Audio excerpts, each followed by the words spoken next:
guatemaltecos. La pregunta sigue en pie hasta el día de hoy. ¿En qué momento se fregó Guatemala? Hace tiempo que buscamos la respuesta, y siempre terminamos echándole la culpa a quienes nos han gobernado.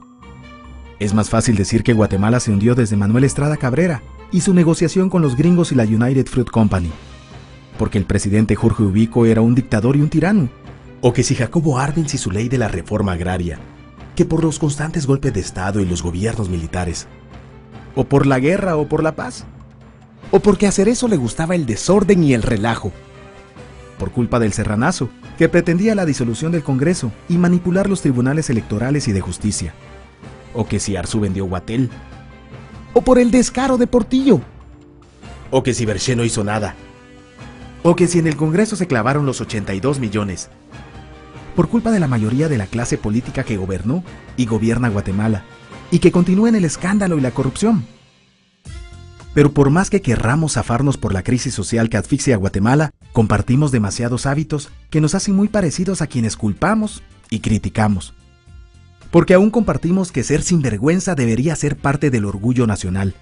Somos bien chispudos y por eso compramos facturas para pagar menos impuestos.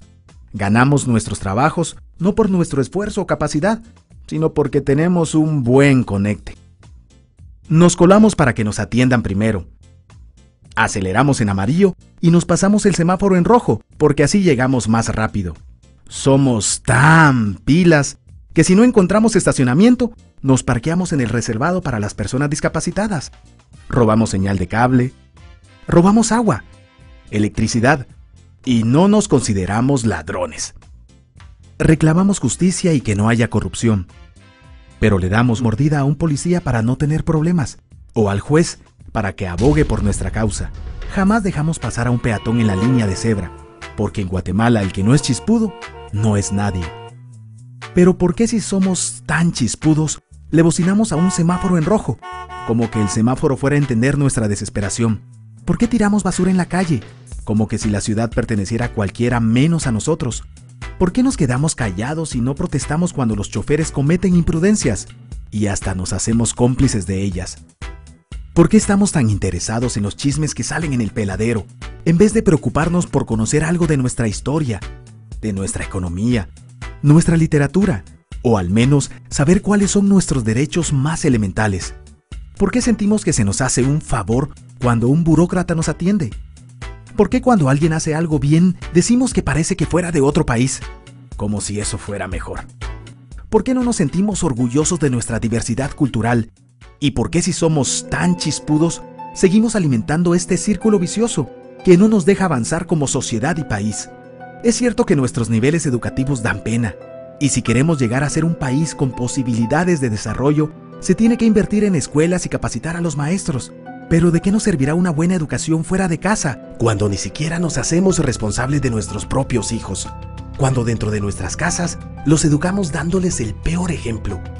Es cierto que se necesitan medidas urgentes para frenar la ola de violencia y delincuencia que azota al país, pero ¿de qué nos servirá pacificar las calles, cuando en nuestros hogares la violencia física y psicológica parece haberse institucionalizado? Es cierto que se necesita mejorar nuestro sistema judicial, pero ¿de qué servirá lograrlo cuando la mayoría de nosotros sigue avalando la ley del más fuerte, del más rico, del más vivo? Es cierto que para reducir los conflictos sociales se requiere del diálogo, pero ¿de qué nos servirá ese diálogo si seguimos pensando que dialogar es imponer nuestras ideas y no escuchar al que piensa diferente que nosotros? Es cierto que necesitamos que todos tengamos las mismas oportunidades, pero ¿de qué nos servirán proyectos y programas de igualdad y justicia si hasta el día de hoy añoramos ser quienes no somos y nos avergonzamos de nuestras mismas diferencias? O lo que es peor, nos sentimos superiores por estas diferencias. Es cierto, es mucho más fácil echarle la culpa de absolutamente todo a nuestros gobernantes, pero la realidad es que Guatemala se hunde en exacta proporción a esa viveza que alimentamos todos día tras día, a esa horrenda y famosa comparación que se nos hace con la cultura chapina de la olla de cangrejos. Si somos nosotros la materia prima con la que se hace este país, y si no corregimos nuestros hábitos, nuestras costumbres, Si nuestra materia prima sigue adulterada, cualquier producto que hagamos saldrá también adulterado. Y por más logros que obtengamos en nuestra economía, en nuestros deportes, en las artes, en nuestra cocina, por más orgullosos que nos sintamos de nuestros representantes, de nuestra historia, de nuestras maravillas o de nuestra creatividad, si no cambiamos estos hábitos, seguiremos preguntándonos en qué momento se fregó Guatemala.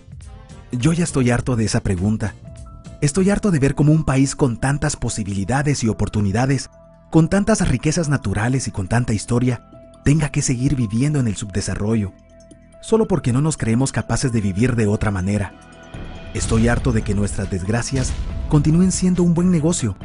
Harto de que hablar mal de nosotros mismos se haya convertido en una rutina diaria. Harto de que la unión hace la fuerza sea solo una frasecita trillada que no podamos aplicarla a nuestra vida. Aunque te cueste creerlo, todos dependemos de todos. Pero depende de que vos y yo empecemos a trabajar en ello de una vez por todas. Porque la transformación de nuestro país hacia una nación desarrollada ya no está solo del lado de los políticos o de los poderosos, tampoco de los milagros.